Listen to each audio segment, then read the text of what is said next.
मला वाटतं की हे सरकार ज्यांनी ओबीसीच्या जनगणनेचा खुद्द पंतप्रधानांनी लोकसभेमध्ये घोषणा करून राहुलजींच्या ज्यावेळेस ही जनगणनेची जितकी संख्यावारी उसकी उतनी हिस्सेदार तर राहुलजींनी सुद्धा ओबीसीच्या हक्काचा प्रश्न मांडला। त्यावेळेस सरकार घाबरून आम्ही ओबीसीची स्वतंत्र जनगणना करू अशी भूमिका स्वीकार। परंतु आत्ताच्या जनगणनेमध्ये तो स्वतंत्र कालमच ओबीसीचा नसल्यामुळे ओबीसीच्या सर्व हक्कावर गदा येणार आणि ओबीसीला हे आरक्षणापासून तर त्यांच्या मूलभूत संरक्षणासाठी सुद्धा या सरकारची भूमिका ही नेहमी विरोधी राहिलेली आहे आणि या सर्व मुद्द्यावर चर्चा करून पुढील राज्यव्यापी एक मोठं आंदोलन ओबीसीच्या या सगळ्या प्रश्नाला घेऊन खूप प्रश्न आहेत त्या सगळे प्रश्न घेऊन करण्यासाठी आजची बैठक आयोजित केलेली आहे। तो आजच्या ओबीसी बैठकीत काय निर्णय अपेक्षित आहे तुम्हाला काय होईल असं वाटतं रूपरेषा काय ठरवलं? आजच्या ओबीसीच्या बैठकीमध्ये मी पुन्हा सांगतो की ओबीसीची स्वतंत्र जनगणना झाली पाहिजे। हा पहिला फेज झालेला आहे। दुसऱ्या याच्यामध्ये तो कालम आला पाहिजे यासाठी सरकारचं लक्ष वेधणं आणि यासाठी ते आंदोलनाची सुरुवात महाराष्ट्रभर करावी ही मुख्यत्वे चर्चा आजच्या अजेंड्यावर आहे। उद्धव ठाकरे यांनी काल भाजपवर शिवसेनेवर कडाडून टीका केली। भाजपने आम्हाला दगा दिला अशा शब्दात ते बोलले। नाही तर ते महाराष्ट्र आणि देश बघतोय की one nation one election one party ही वाटचाल चालली आहे। म्हणजे लोकशाही संपवून या देशामध्ये लोकशाही संपवण्याचा विळा या पक्षांनी भारतीय जनता पक्षाने घेतलेला आहे। भविष्यात निवडणुका होणारच नाहीत ही परिस्थिती आता हळूहळू निर्माण करण्यात भाजपला यश आलेलं आहे।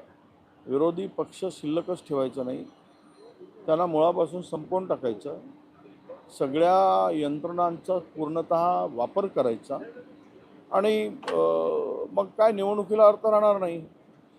कोरियामध्ये उत्तर कोरियाच्या शहनशहानी काहीतरी 668 जागांमध्ये च्या पैकी आपल्या 667 जागा होत्या, 567 काहीतरी, त्या सर्व जागा जिंकल्या त्या शहनशहानी आणि 99.93% मतं घेतले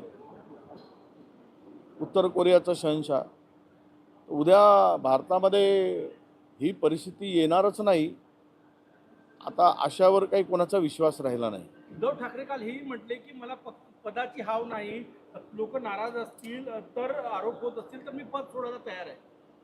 नाही, तो खरं म्हणजे माणूस आणि हे सगळं बोलतो कारण ज्या पद्धतीनं भारतीय जनता पक्षाने उद्धव ठाकरेंचा पक्ष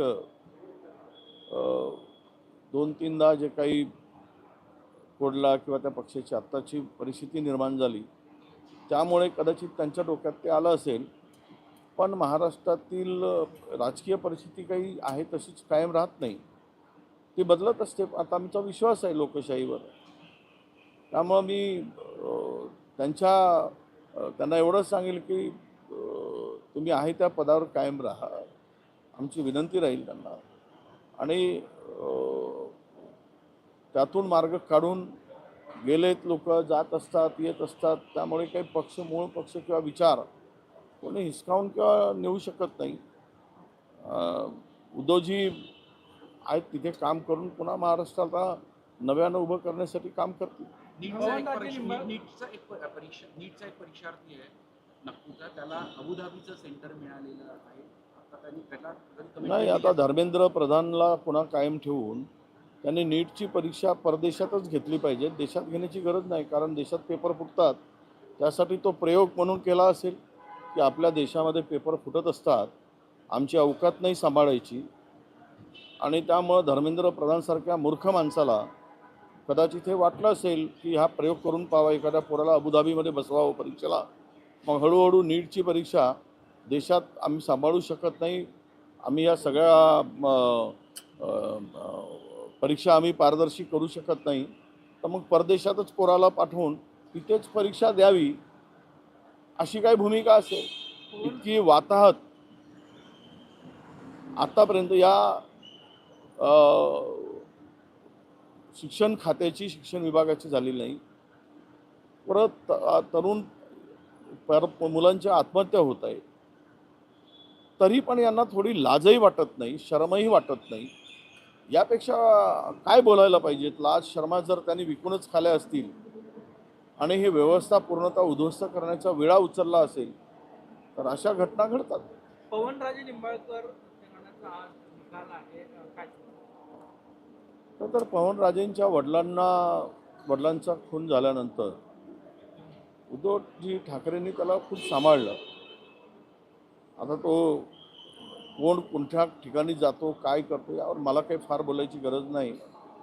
संपूर्ण महाराष्ट्राचं राजकारण कुठल्या दिशेनं जात आहे यावर चर्चा जी होती आहे ते असं आहे की हा आता मला वाटतं या द एंडच आहे सगळं. महाराष्ट्र सध्याची परिस्थिती, बिहारला आपण नाव ठेवत होतो तर आता बिहारचे लोक महाराष्ट्राला नाव ठेवत आहेत.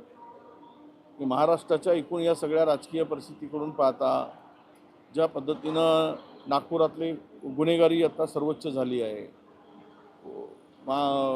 मुलावरच्या अत्याचारामध्ये नागपूर पुढे गेला आहे किंवा महाराष्ट्र पुढे गेलेला आहे, खुनामध्ये महाराष्ट्र पुढे गेलेला आहे. हे अधिवेशनात प्रश्न आम्ही मांडू. पण एक नक्की आहे की या सगळ्यामध्ये आपण जर महाराष्ट्र सगळा बघतोय आणि योग्य वेळी यांचा हिशोब महाराष्ट्र चुकता करेल. BS इस्पातवरून मध्यंतरी तुम्ही तस्करीचे आरोप केले होते. आताही जवळपास 1 कोटीच्या कोळशाची रोज बिना रॉयल्टी तस्करी होत असल्याचा आरोप होतोय मुकुट बंगवली BS इस्पात. तुम्ही आरोप केले होते मध्यंतरी. नाही, BS इस्पात आता पूर्णतः काही राजकारणी मिळून तिथून दलाली खात आहेत, त्यांचा सपोर्ट आहे. ते सर्व पक्षाची लोक आहेत तिथे. याची CBI चौकशी झाली पाहिजेत, CID ATC मार्फत चौकशी झाली पाहिजेत, अशी आमची आपल्या SIT मार्फत चौकशी झाली पाहिजे, अशी आमची मागणी आहे. तो फार मोठा घोटाळा आहे. प्रचंड कोळसा BS इस्पातमधून जात आहेत आणि बाहेर विकला जात आहेत. त्यातले तेथील सर्वच लोकप्रतिनिधी म्हणजे जबाबदार आहेत, त्याला धरून ते सगळा व्यवहार केला जात आहे. त्यांना पणाच्या मागे पैसे दिले जात आहेत. याची जर CBI चौकशी केली तर मला वाटतं की अनेक जण मोठे मासे या ठिकाणी जाळ्यात अडकतील. बिना रॉयल्टीने जवळपास रोज 70 ते 80 ट्रक कोळसा काढला जातो आणि इलिगली ओपन मार्केटमध्ये विकला जातो BS इस्पात. हो, या माहिती आहे मला. मी सगळी माहिती घेतलेली आहे. मी आज आणि माझ्याकडे ती सगळं माहिती आहे. मी सांगितलं तुम्हाला की त्या BS इस्पात काही त्याला त्या कंपनीचीच लोक जबाबदार नाहीत. त्यातून कोळसा करण्यापासून सगळी जी मंडळी आहे आणि त्यातून दलाली घेणारी सगळी जी मंडळी आहे ते पूर्ण यंत्रणा म्हणजे इथे जे लोकप्रतिनिधी असतील, मी कोणाचा आमदार खासदार वगैरे नाव घेणार नाही, पण तुम्ही म्हणताय म्हणून पण मी तुम्हाला एक सांगतो की त्यामध्ये सर्व पक्षाचे लोक इन्व्हॉल्व आहेत. त्या BS इस्पातची चौकशीची तातडीनं आवश्यकता आहे. त्याबरोबर ह्यामध्ये कोण कोण दलाल आहेत हे सगळं करण्यामध्ये त्याला BS इस्पातच्या कंपनीबरोबर हातमिळवणी करून त्या सर्वांची चौकशी. काल 2 भाषणं झाली, तुम्ही बघितलं का एखादं भाषण? आणि मी ऐकलं ना, ऑनलाईन सगळे दोनही भाषणं पाहिली, दोनही भाषणं ऐकली. त्यामुळे यावर आता मला बोलण्याची गरज नाही, कारण तो पक्षाचा तो अंतर्गत विषय आहे. कारण उद्धवजी आमच्या महाविकास आघाडीबरोबर आहेत, आजही आहेत, कालही होते. इंडिया आघाडीबरोबर बैठकीला त्यांचे प्रतिनिधी उपस्थित होते. त्यामुळे मी 2 भाषणाच्या तुलनेवर मला बोलायचा अधिकार नाही. पण एक आहे की या दोघांच्याही भाषणातून जनता जी काय उद्या ठरवणार आहे ते मला स्पष्ट दिसलेलं आहे की उद्रेक जो आहे तरुणांचा, लोकांचा ज्या भावना आहेत.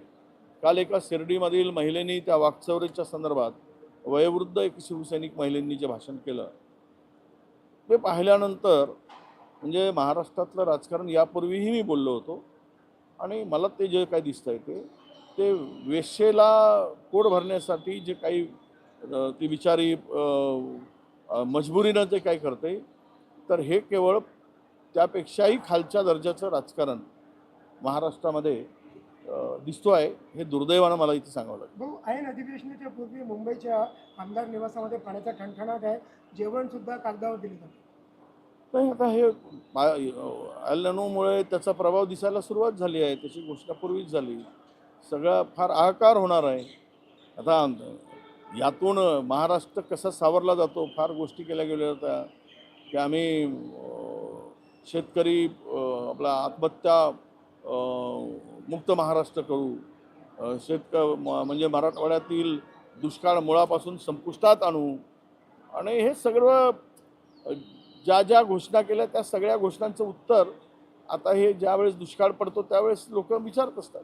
पण एक नक्की आहे की यावेळेस मात्र भयंकर परिस्थितीला सामोरं जावं लागेल.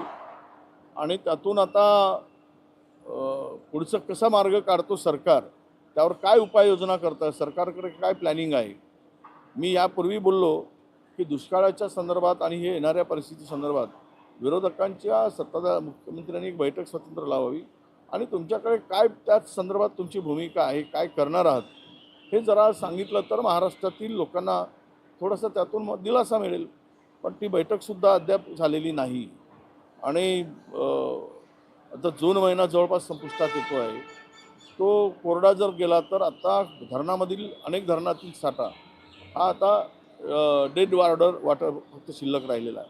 काही धरणात तर 10% वाटासुद्धा शिल्लक नाही. काही धरणात कोरडी झालेली आहेत. 15%च्या आसपास काही धरणामध्ये मोठ्या धरणात पाणी साठा आहे. आणि यातून पुढचे 15 दिवस जर पाणी आलं नाही तर पाण्यासाठी खूप मोठा पिण्याच्या पाण्याचा, शेतीला तर वेगळंच, पण पिण्याच्या पाण्यासाठी सुद्धा तडफडावं लागेल अशी परिस्थिती महाराष्ट्रात निर्माण होईल. चंद्रपूर संदर्भातला एक प्रश्न आहे. कुठेतरी प्रदेशाध्यक्षांनी गटनेता निवडून दिला होता, मात्र तो बदलण्यात आला. तुम्ही मध्यंतरी नागपुरात नव्हते, घडामोडी झाल्या त्याकडे कसं पाहता? प्रदेशाध्यक्षांनी दिलेला नक्की नाही, मी यावर बोलणार नाही. ते प्रदेशाध्यक्ष म्हणून पक्षाची जबाबदारी आहे ती. पक्ष काय तो निर्णय घ्यायचा तो घेईल. मला त्यावर अजिबात बोलायचं नाही, कारण गटनेता निवडीचं काम पक्षाच्या पत्रानुसार होत असतो. त्यामुळे मला त्या निर्णयाला किंवा त्याला प्रदेशाध्यक्ष जो निर्णय घेतील तो मला मान्य राहील.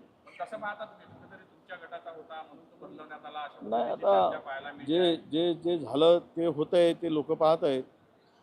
कारण त्यावर अधिक मला वाद वाढवायचा नाही. पण जे होते ते चांगलं होतं की वाईट होतं आहे हे जनता भविष्यात ठरवेल. हो, तुम्ही काही महाराष्ट्रातले काही प्रयत्न खासदार, करणार आहे का? महाराष्ट्रातले तुम्ही काही प्रयत्न आमदार करणार आहे आणि का नेते जे बदलण्याचा? आहेत ते दिल्लीला जाऊन आले, प्रदेशाध्यक्षाची तक्रार केली, तात्काळ प्रदेशाध्यक्षावर बदलावा असं पत्र सुद्धा खरगेजी यांना देण्यात आलेलं आहे. मला माहीत नाही बा. मी शेवट कोणाच्या बदलासाठी, कोणाला बदलण्यासाठी माझा काही संबंध नसतो आणि मी ते ठेवत नाही. मी फक्त काम करत असतो पक्षाचं काम करत राहणं, जेवढं जमेल तेवढं आहे त्या परिस्थितीत. हेच माझं काम आहे. पक्षाची लाईन धरून, पक्षाचे विचार धरून काम करणं. त्यापेक्षा कोण बदलावा कोण नाही बदलावा हे हायकमांडचा निर्णय असतो. जाणारे कोण तेही मला माहीत नाही आणि कोणाला करावं, कोण मागणी करतं हेही मला माहीत नाही. त्यामुळे मी यावर भाष्य करणार नाही. तुम्ही चंद्रपूर संदर्भात काही प्रयत्न करणार आहात? तुम्ही प्रदेशाध्यक्षांकडे तक्रार वगैरे करणार नाही नाही, मी तक्रारी करणार नाही. सगळे प्रदेशाध्यक्षाला गटनेता जो आहे त्यांनी काही पत्र वगैरे दिल्याची माहिती आहे. ते निर्णय घेतील. मी काही स्वतःहून काही पत्र देणार नाही आणि पत्र करणार नाही आणि त्या भानगडीत मला पडायचंही नाही. शेवट हे जे काही चाललं आहे ते योग्य आहे अयोग्य आहे हे प्रदेशाध्यक्ष हायकमांड निर्णय घेईल. राहुल गांधी जी ने ट्वीट किया नागपुर की एक छात्रा को अबुधाबी का नीट का सेंटर मिला है. नहीं, राहुल जी को जो देखो, राहुल जी तो अभी युवा पीढ़ी के लिए, युवाओं के लिए लड़ने के लिए मैदान में उतरे. जो कोटा में कार्यक्रम हुआ था राजस्थान में, जो लाखों लोग, लाखों बच्चे उस रैली में शामिल हुए थे, इससे सरकार में डर पैदा हुआ, खौफ पैदा हुआ. राहुल नाम का डर तो सरकार में है ही. इसलिए वो एक वो भाजपा का प्रवक्ता चिल्लर, वो किसी को भी उल्टा सीधा नाम रखता है औकात के बाहर. उसकी औकात चवन्नी की है, बात वो 100 की करता है. अब उसके बारे में हम लोग बात नहीं करेंगे, वो कौन है प्रवक्ता, जो पत्रकार था वही प्रवक्ता बना है. पर राहुल जी है. राहुल जी अभी मैदान में उतरे हैं. जो घटना ये सब है, अभी बच्चों को नागपुर के अबुधाबी का अगर एग्ज़ाम का सेंटर दिया जाता है तो शायद धर्मेंद्र प्रधान को हॉस्पिटल में लेके जाने की ज़रूरत है. इसका ध्यान नहीं है.